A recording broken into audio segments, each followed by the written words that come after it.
കലിപ്പൻ മാഷിന്റെ ആമ്പൽപ്പൂവ്. രചന അവതരണം നന്ദുവച്ചു കൃഷ്ണ. അന്ന് രാവിലെ 4 മണി ആയപ്പോഴേ ആമ്പൽ ഉണർന്നു. കട്ടിലിൽ കിടക്കെ ആദ്യം മനസ്സിലേക്ക് ഓടി വന്നത് ഇന്ന് എഴുതാൻ പോകുന്ന പരീക്ഷ തന്നെയായിരുന്നു. എന്താണെന്നറിയില്ല, വയറ്റിൽ വല്ലാത്തൊരു വെപ്രാളം. പറ്റുന്ന പോലെ എല്ലാം പഠിച്ചിട്ടുണ്ട്, എന്നാലും ആകെ ഒരു ബുദ്ധിമുട്ട്. ഉണർന്നു കിടക്കുന്നുണ്ട്, എഴുന്നേൽക്കണമെന്നുണ്ട്, പക്ഷെ ഒന്നിനും വയ്യ. ആകെ വല്ലാത്തൊരവസ്ഥയിൽ ആമ്പൽ കുറച്ചും കൂടി നേരം അങ്ങോട്ടും ഇങ്ങോട്ടും തിരിഞ്ഞും മറിഞ്ഞും കിടന്നു. ആ നേരത്താണ് പുറത്ത് എന്തോ ശബ്ദം കേട്ട പോലെ തോന്നിയത്. അച്ഛൻ എഴുന്നേറ്റിട്ടുണ്ടാവും. ഇപ്പോഴെങ്കിലും എഴുന്നേറ്റ് ഒരുങ്ങിയാൽ മാത്രമേ ഇറങ്ങാൻ പറ്റൂ. പിന്നാലെ പാഞ്ഞെത്തിയ വേണ്ടാത്ത ചിന്തകളെയൊക്കെ കട്ടിൽ തന്നെ പിടിച്ചിരുത്തി അവൾ വേഗം കുളിച്ചു വന്നു. നോക്കുമ്പോൾ അമ്മയുണ്ട് അടുക്കളയിൽ. ഇന്നത് പറഞ്ഞതൊന്നും വിട്ടില്ല എന്ന് ആ മുഖം ഇപ്പോഴും കനത്തിരിക്കുന്നത് കണ്ടപ്പോൾ മനസ്സിലായി. നേരം വെളുക്കും മുന്നേ അമ്മയോടൊരു വഴക്ക് വയ്യ, തർക്കം ഒട്ടുമേ വയ്യപ്പാ. അതുകൊണ്ട് തന്നെ അമ്മ എത്രയൊക്കെ നോക്കി പേടിപ്പിക്കാൻ ശ്രമിച്ചിട്ടും അതിനൊന്നും മറുപടിയില്ല എന്ന പോലെ കുനിഞ്ഞു തന്നെ ഇരുന്നു. അച്ഛൻ പിന്നെ ആ ഭാഗത്തേക്ക് നോക്കാനേ പോയില്ല. ഇറങ്ങുന്നതിന് മുന്നേ ഒരിക്കൽ കൂടി ഹോൾ ടിക്കറ്റും മറ്റു കാര്യങ്ങളുമെല്ലാം ഉണ്ടോ എന്ന് ഉറപ്പുവരുത്തിയതിനു ശേഷം അമ്മയ്ക്കരികിലേക്ക് ചെന്നു. പോയിട്ട് വരാം അമ്മേ. അത് കേൾക്കാനിരുന്നതുപോലെ മഞ്ജു തിരിഞ്ഞു. അറിയാവുന്നത് വല്ലതും ഉണ്ടെങ്കിൽ പെട്ടെന്ന് എഴുതിയിട്ട് ക്ലാസ്സിൽ നിന്ന് എഴുന്നേൽക്കാൻ നോക്കണം. നിന്നെയും കൂടി ഇവിടെ വന്നിട്ട് വേണം അദ്ദേഹത്തിന് ബാങ്കിൽ പോകാൻ. അതുകൊണ്ട് ആലോചിച്ച് പിടിച്ചിരുന്ന് അതിനകത്ത് സമയം കളയരുത്. വല്ലതും അറിയാമെങ്കിൽ എഴുതി വെച്ചിട്ട് വേഗം ഇങ്ങ് പോന്നോണം, കേട്ടല്ലോ. ഈ അവസാന സമയത്തെങ്കിലും നന്നായിട്ട് പോയി പരീക്ഷ എഴുതിയിട്ട് വാ എന്നൊരു വാചകമാകും അമ്മ പറയുക എന്ന ചിന്തയോടെ ചെന്നവൾ അമ്മയുടെ സംസാരം കേട്ടതും താൻ കാരണം അച്ഛന് ബുദ്ധിമുട്ടായോ എന്നുള്ള രീതിയിൽ ശങ്കിച്ചുകൊണ്ട് അച്ഛനെ നോക്കി. ഇങ്ങനെ വിഷമിച്ചു നിൽക്കേണ്ട കാര്യമൊന്നും വരില്ലായിരുന്നല്ലോ. ആ ചെറുക്കൻ കൊണ്ടുവിട്ടായിരുന്നെങ്കിൽ പൊന്നേ പൂവേന്ന് പോലെ ഇവിടെ നിന്ന് കൊണ്ടുപോയി അതിലും കാര്യത്തിൽ അവൻ തിരിച്ചു കൊണ്ടുവരില്ലായിരുന്നോ? അപ്പൊ അച്ഛനും മോൾക്കും ആവശ്യമില്ലാത്ത അഭിമാനം. പിന്നെ നിൽക്കുന്ന അശോകൻ കേൾക്കട്ടെ എന്ന് കരുതി തന്നെ പറഞ്ഞുകൊണ്ട് അവളുടെ കയ്യിലേക്ക് ഒരു ഗ്ലാസ് പാല് വെച്ചു കൊടുത്തു മഞ്ജു.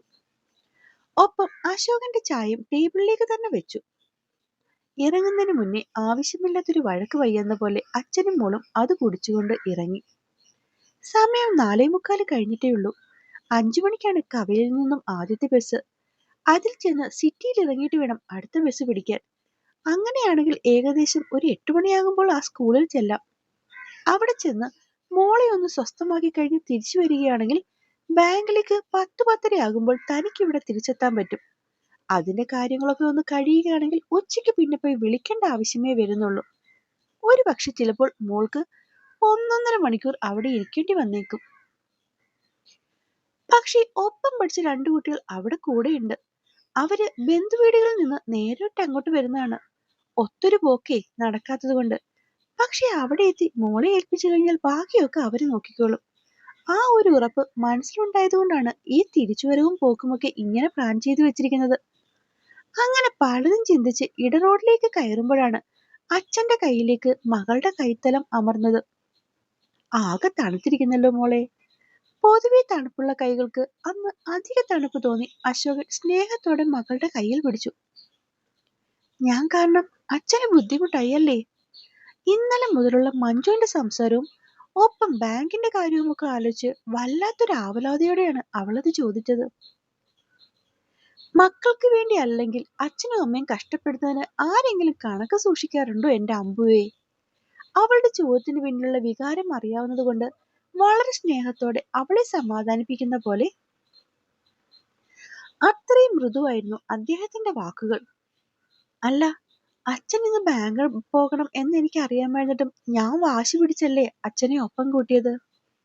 അതെ, വാശി പിടിച്ച് തന്നെയാണ് കൂട്ടിയത്.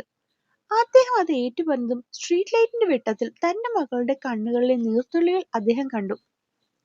അങ്ങനെ എന്റെ മോള് വാശി പിടിച്ച് കൂടെ കൂട്ടിയിട്ടുണ്ടെങ്കിൽ അവൾക്ക് അത്രയ്ക്കും അവളുടെ അച്ഛന്റെ സാന്നിധ്യം വേണമെന്ന് തോന്നിയിട്ടാണെന്ന് മനസ്സിലാക്കാൻ നീ പറയാതെ തന്നെ എനിക്ക് പറ്റൂ അമ്പു. അതുകൊണ്ട് അച്ഛനെ ഓർത്ത് കുഞ്ഞിന്റെ പുറത്ത് ഒരു വിഷമവും വേണ്ട. അവളുടെ തലയിൽ ഒന്ന് തലോടിക്കൊണ്ട് അയാൾ പുഞ്ചിരിക്കുമ്പോൾ അമ്മ സിദ്ധുവേടിനൊപ്പം വരാമെന്ന് പറഞ്ഞ നിമിഷമാണ് അവൾക്ക് ഓർമ്മ വന്നത്. സത്യം പറഞ്ഞാൽ ആള് കൊണ്ടുവിടാ എന്ന് അമ്മ പറഞ്ഞപ്പോൾ പ്രത്യേകിച്ചൊരു അഭിപ്രായം ഇല്ലാത്ത പോലെ വെറുതെ കേട്ടുകൊണ്ടിരിക്കുകയാണ് ചെയ്തത്. പക്ഷെ അതിനുശേഷം വന്ന ഫോൺ കോൾ അത് കേട്ടതും അങ്ങനെ ഒരാൾ ഒപ്പം വന്നാൽ പരീക്ഷ എഴുതുന്നത് പോട്ടെ, എഴുതാനുള്ള തോന്നൽ പോലും നശിക്കുമെന്ന് തോന്നി. അവളുടെ മനസ്സിലേക്ക് അവൻ ഫോൺ വന്നതും സംസാരിച്ചതുമൊക്കെ ഒരു മഴവെള്ളപ്പാച്ചില് പോലെയാണ് ഇരമ്പിയെത്തിയത്. എന്റെ പൊന്നാമ്പൽ, നീ എന്തിനാ ഈ കിട്ടാത്ത പരീക്ഷയൊക്കെ എഴുതാൻ വേണ്ടി ഇത്രയും ദൂരം പോകാൻ വാശി പിടിക്കുന്നത്? കാര്യം നീ അത്യാവശ്യം നന്നായി പഠിക്കുന്ന കുട്ടിയാണെന്നൊക്കെ എനിക്കറിയാം. ഇനിയിപ്പോ മറ്റാരുമില്ലെങ്കിൽ തട്ടിക്കൂട്ടി പ്ലസ് ടുവിന് ഏതെങ്കിലുമൊക്കെ റാങ്ക് കിട്ടിയെന്നും ഇരിക്കും. പക്ഷെ ഇത് എൻട്രൻസ് ആണ്. എവിടെയൊക്കെ പിള്ളേരുണ്ടോ ആ പിള്ളേരൊക്കെ വന്ന് എഴുതുന്ന പരീക്ഷ. അങ്ങനെയുള്ള പിള്ളേരുടെ മുമ്പിൽ നിന്റെ ഈ അയ്യോ പാവം ബുദ്ധിക്ക് എഴുതിയാൽ എന്താവാനാ?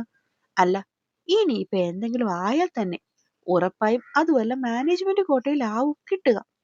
അങ്ങനെ വന്നാൽ തന്നെ എത്ര ലക്ഷം രൂപ വേണം നിന്നെ പഠിപ്പിക്കാൻ? മാമന്റെ കയ്യിലുള്ളതെല്ലാം തന്നെ ഇപ്പൊ തന്നെ ബാങ്കുകാരുടെ കയ്യിലാണ്. അതിന്റെ കൂടെ നിന്റെ ചേച്ചിയും ചേട്ടനും കാനഡയിൽ അങ്ങോട്ട് എത്തിയതേ ഉള്ളൂ. അവരൊന്ന് പച്ച പിടിച്ച് സെറ്റിൽ ആവണമെങ്കിൽ തന്നെ 5-6 കൊല്ലം വെറുതെ അങ്ങ് പോകും. അപ്പോഴാ അവർ ഇവിടെ നാട്ടിൽ വരാനെങ്കിലും പറ്റത്തുള്ളൂ. നിന്നെ പിന്നെ ആര് പഠിപ്പിക്കുമെന്ന് കരുതിയിട്ടാണ്?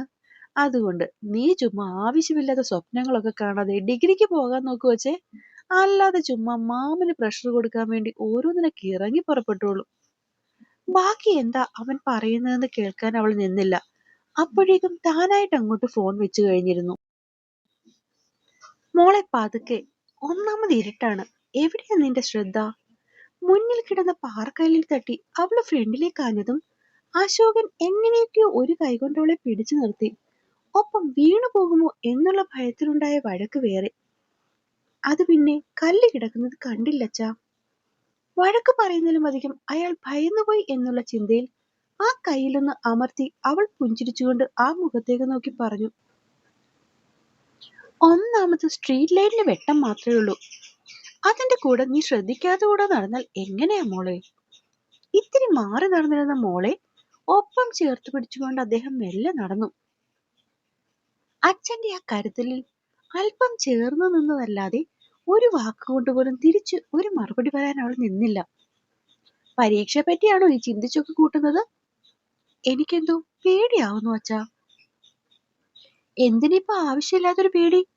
അച്ഛന്റെ മോള് നന്നായി പഠിച്ചിട്ടുണ്ട്, അതൊക്കെ തന്നെയല്ലേ വരൂ. അപ്പൊ പിന്നെ നീ നന്നായി തന്നെയല്ലേ മോളെ പരീക്ഷ എഴുതൂ. പിന്നെന്തിനാ ഈ ആവശ്യമില്ലാത്ത ടെൻഷൻ? ആ മഞ്ഞു വെളിച്ചത്തിൽ തെളിഞ്ഞു കാണുന്ന അച്ഛന്റെ പുഞ്ചിരിയിൽ അവളുടെ കണ്ണുകൾ ഏറെ നേരം മുടക്കി നിന്നു. എന്താടാ ഇങ്ങനെ നോക്കുന്നേ?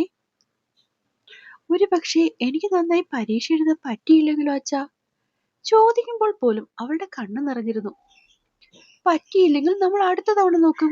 ഇതിലൊക്കെ ഇത്രയും ചോദിക്കാൻ എന്തിരിക്കുന്നു മോളെ? അവളെ സമാധാനിപ്പിക്കുന്ന പോലെ രീതിയിൽ ഒരു ഭാവമാറ്റവും ഇല്ലാതെയാണ് അദ്ദേഹം സംസാരിച്ചത്. ഇന്നലെ രാവിലെ വരെ അവൾ ഏകദേശം സ്വസ്ഥമായിരുന്നു. പഠിച്ചത് തന്നെ വരുമെന്നും എഴുതിയാൽ കിട്ടും എന്ന പൂർണ്ണമായ ആത്മവിശ്വാസം അവളിൽ ഉണ്ടായിരുന്നു. അതൊക്കെ മാറാൻ നിമിഷ നേരമേ വേണ്ടി വന്നുള്ളൂ. ഒരു പക്ഷേ ഇന്നലെ സിദ്ധാർത്ഥന്റെ ആ ഫോൺ കോൾ വന്നില്ലായിരുന്നെങ്കിൽ ഇതൊന്നും ആയിരുന്നേനില്ല കാര്യങ്ങൾ. ഇത്രയും ഭയത്തിനപ്പുറം അല്പമെങ്കിലും ആത്മവിശ്വാസത്തോടെ അവൾ കാര്യങ്ങളെ നേരിട്ടേനെ. പക്ഷേ തനിക്ക് എന്തെങ്കിലും ചെയ്യാൻ പറ്റുന്നതിന് മുന്നേ കാര്യങ്ങളൊക്കെ കൈവിട്ടു പോയിരുന്നു. ഇന്നലെ വൈകുന്നേരം കടയടച്ചു വന്ന നേരത്താണ് ഇന്ന് സിദ്ധാർത്ഥ കൊണ്ടുപോകുമെന്ന് പറഞ്ഞത്. അതുകൊണ്ട് തന്നെ രാത്രിയെ പറ്റി ടെൻഷനും ഉണ്ടായിരുന്നില്ല. സമാധാനത്തോടെ വന്ന് കുളിച്ചിട്ടാണ് മോളെ കാണാൻ പോയത്. പക്ഷെ ചെന്നപ്പോൾ കാണുന്നത് കരഞ്ഞു കരഞ്ഞ് ആകെ നാശമായി ഇരിക്കുന്നവളെയാണ്. ശരിക്കും പറയാലോ, ഭയന്നുപോയി. ആദ്യമൊന്നും ചോദിച്ചിട്ട് കാര്യം പറഞ്ഞില്ല. അവസാനം ഇത്തിരി ദേഷ്യപ്പെട്ടപ്പോഴാണ് സിദ്ധു പറഞ്ഞ കാര്യങ്ങളൊക്കെ പറഞ്ഞത്. അപ്പോൾ തന്നെ അവനെ വിളിച്ച് 10 പറയണമെന്ന് കരുതി എഴുന്നേറ്റ് തന്നെ പലതും പറഞ്ഞാണ് മോളൊന്ന് അടക്കി നിർത്തിയത്. അവളെ കൂടുതൽ വിഷമിപ്പിക്കണ്ട എന്ന് കരുതി അപ്പോഴതൊക്കെ സമ്മതിച്ചു കൊടുത്തെങ്കിലും എന്തായാലും ഇതിനെപ്പറ്റി സിദ്ധുവിനോട് സംസാരിക്കണമെന്ന് മനസ്സിൽ ഓർത്തിട്ടുണ്ട്. മോളുടെ ഈ പരീക്ഷയും ചൂടൊക്കെ ഒന്ന് കഴിയട്ടെ, അത് മനസ്സിൽ കണ്ടുകൊണ്ടാണ് ഇന്നലെ ഒരു പൊട്ടിത്തെറിക്ക് പോകാതെ മോളെ താൻ കൊണ്ടുപോകാം എന്ന് മാത്രം പറഞ്ഞ് മഞ്ജുവിനോട് ഈ വിഷയം അവസാനിപ്പിച്ചത്. പക്ഷെ അമ്പു ഇപ്പോഴും അതിന്റെ പുറകെയാണെന്ന് തോന്നുന്നു. വിഷ്ണു നാട്ടിലുണ്ടായിരുന്നെങ്കിൽ ഈ പ്രയാസമൊന്നും ഇല്ലായിരുന്നു. അവൻ വേറെന്തോ ജോലിയുമായി ബന്ധപ്പെട്ട് 2 മാസമായി ചെന്നൈയിലാണ്. ഇനി 4-5 മാസം കൂടി അവിടെ തന്നെ കാണുമെന്ന് പറയുന്നുണ്ട്. ഇങ്ങനെയുള്ള ചില നേരങ്ങളിലാണ് ഒരു ആൺകൊച്ചിന്റെ കുറവ് ശരിക്കും തോന്നുന്നത്. അങ്ങനെ പലവിധ ചിന്തകളോടെ ഇടറോഡ് കഴിഞ്ഞ് മെയിൻ റോഡിലേക്ക് കയറിയപ്പോഴാണ് തങ്ങളെ തൊട്ടു തൊട്ടില്ല എന്നുള്ള രീതിയിൽ ഒരു കാർ വന്നു നിന്നത്. ഭയന്നുപോയി. പിന്നിലൂടെ പകപ്പോടെ മാറി മകളെയും ചേർത്തു പിടിച്ചു. ഉള്ളിലിരിക്കുന്ന ആളെ ദേഷ്യത്തോടെ നോക്കുമ്പോഴാണ് അകത്തിരിക്കുന്ന ആളെ കാണുന്നത്. സോറി അശോകേട്ടാ, പെട്ടെന്ന് ബ്രേക്ക് പിടിച്ചപ്പോൾ അല്പം അടുത്തായി പോയി. ഏയ്, അതൊന്നും കുഴപ്പമില്ല. യദു എന്താ ഈ നേരത്ത്? പകപ്പും അമ്പരപ്പും ഒക്കെ അയാളുടെ സ്വരത്തിൽ നല്ലവണ്ണം ഉണ്ടായിരുന്നെങ്കിലും തന്നെ നോക്കാതെ മുഖം കുനിച്ച് നിൽക്കുന്നവളായിരുന്നു അവന്റെ കണ്ണുകൾ അത്രയും. വിഷ്ണു വിളിച്ചിട്ടുണ്ടായിരുന്നു. അശോകേട്ടൻ കേറ്, ഞാൻ കൊണ്ടിച്ചെന്നാക്കാം. ഏയ്, അതൊന്നും വേണ്ട മോനെ. എത്തിക്കുത്തി ഡോറ് തുറന്നവന്റെ ഡോറിൽ പിടിച്ചുകൊണ്ട് വല്ലായ്മയോട് അശോകൻ പറഞ്ഞു. അതൊക്കെ വേണം. അശോകേട്ടൻ കൂടുതൽ തർക്കിക്കാതെ കയറുന്നുണ്ടോ? മുഖമൊന്ന് മാറി അവൻ പറഞ്ഞതും കൂടുതൽ അവനോട് തർക്കിക്കാൻ പോകാതെ അദ്ദേഹം ഫ്രണ്ടിലേക്ക് കയറി. ഇനി നിന്നോട് കയറാൻ വേറെ ആരെങ്കിലും വന്ന് പറയണോ? ഇത്തവണ നല്ലോണം ദേഷ്യത്തോടെയാണ് പിന്നിൽ തന്നെ നോക്കാതെ തത്തിക്കളിച്ച് നിന്നവളോടായി പറഞ്ഞത്. അത് അറിഞ്ഞപോലെ അവൾ വേഗം പിന്നിലേക്ക് ചെന്ന് കയറി. വിഷ്ണു, മോനെ വിളിച്ചിരുന്നോ? ഇന്നലെ രാത്രി. വിഷ്ണുവിനോട് ആരാ മോളെ പറഞ്ഞത്? നീയാണോ? ബെൽറ്റ് ഇടുന്ന വഴി പിന്നിലേക്ക് നോക്കി ചോദിച്ചതും അവിടെ നിന്നും മെല്ലെ ഒരു മൂളലാണ് കേട്ടത്. അത്രയും ശ്രദ്ധിച്ചാൽ മാത്രം കേൾക്കാൻ പാകത്തിന് ഒരു കുഞ്ഞു ശബ്ദം. വണ്ടി ഇത്തിരി മുന്നിലേക്ക് നീങ്ങിയതും രണ്ടുപേരും തമ്മിൽ എന്തൊക്കെയോ കാര്യം പറഞ്ഞു തുടങ്ങി. അതിനിടയിൽ പലപ്പോഴും ഫ്രണ്ടിലെ മിറർ വഴി തന്നിലേക്ക് എത്തുന്ന നോട്ടം കുനിഞ്ഞിരിക്കുമ്പോഴും ഒരുവൾ അറിയുന്നുണ്ടായിരുന്നു. പക്ഷെ തല ഒന്ന് ഉയർത്താനോ ആ നോട്ടത്തിലേക്ക് ഒരു നിമിഷമെങ്കിലും കണ്ണുകളെ ചേർത്ത് വെക്കാനോ പേടിച്ചവൾ തല ഉയർത്തിയില്ല. അങ്ങനെ നോക്കാതെ പിന്നിലേക്ക് ചാടിക്കടിക്കുന്നവർ ഏതോ ഒരു നിമിഷം ഉറക്കത്തിലേക്ക് കൂപ്പുകുത്തി. അമ്പു, മോളെ. അച്ഛന്റെ വിളി കേട്ടാണ് അവൾ ഞെട്ടിയുണ്ടത്. ആദ്യം ഒരു ഇത്തിരി നേരം ഒന്നും മനസ്സിലായില്ലെങ്കിലും കാറിനുള്ളിൽ ഉറക്കമാണെന്ന ബോധ്യം വന്നതും അവൾ തുറന്നു കൊടുത്ത വാതിലിലൂടെ പുറത്തേക്കിറങ്ങി. ധൃതി പിടിച്ചുള്ള ഇറക്കത്തിൽ കാലൊന്ന് മടങ്ങി അവളൊന്ന് ആഞ്ഞതും വീഴാതെ ചേർത്ത് പിടിക്കാൻ ഒരുവൻ അവൾക്കൊപ്പം തന്നെ ഉണ്ടായിരുന്നു. അവനൊന്ന് അവളെ നേരെ നിർത്തിയതും ഇത്തവണ ഒരു നോട്ടം കൊണ്ട് പോലും ആ ഭാഗത്തേക്ക് നോക്കാതെ അവൾ അച്ഛനെ നോക്കി. ബസ്സിലായിരുന്നെങ്കിൽ കുറച്ചുകൂടി താമസിച്ചേനെ. ഇതിപ്പോൾ നേരത്തെ നമ്മൾ എത്തിയിട്ടുണ്ട് മോളെ. കയ്യിലിരുന്ന വാച്ചിൽ 7 മണി മാത്രമേ ആയിട്ടുള്ളൂ എന്ന് കണ്ട് അദ്ദേഹം ഒരു നിശ്വാസത്തോടെ പറഞ്ഞു. തൽക്കാലം നമുക്ക് എന്തെങ്കിലും കഴിച്ചിട്ട് ഇവിടെ നിൽക്കായതു. അത് കഴിഞ്ഞിട്ട് പോകും വഴിയുള്ള ബസ് സ്റ്റോപ്പിൽ എവിടെയെങ്കിലും എന്നെ ഒന്ന് ആക്കിയാൽ മതി. മുന്നേ പരസ്പരം എല്ലാം ശരിയായ പോലെയുള്ള അദ്ദേഹത്തിന്റെ സംസാരം കേട്ടതും അവൾ പകപ്പോടെ ആ മുഖത്തേക്ക് നോക്കി. അപ്പോ അച്ഛാ വരുന്നില്ലേ? യദുവിന് സ്കൂളും കാര്യങ്ങളും ഒക്കെ അറിയാമെന്ന് മോളെ. അപ്പം മോനാ പറഞ്ഞത് മോൻ നിന്നെ അവിടേക്ക് കൊണ്ടുപോയിക്കോളാമെന്ന്. എന്തേ, അതുപോരെ? അതോ അച്ഛൻ വരണോ? അശോകൻ അത് മുഖമുയർത്തി ചോദിക്കുമ്പോൾ മറുപടി അറിയാൻ കാത്തു നിൽക്കുന്ന മുഖത്തേക്കായിരുന്നു ഒരു നിമിഷം അവളുടെ കണ്ണുകൾ ഓടിച്ചെന്ന് നിന്നത്. അപ്പോ എന്നെ കേൾക്കുകയും വായിക്കുകയും ചെയ്യുന്ന എന്റെ കൂട്ടുകാർക്ക് കഥ ഇഷ്ടമാകുന്നുണ്ടെങ്കിൽ സബ്സ്ക്രൈബ് ചെയ്ത് സപ്പോർട്ട് ചെയ്യാൻ മറക്കല്ലേ. നന്ദി.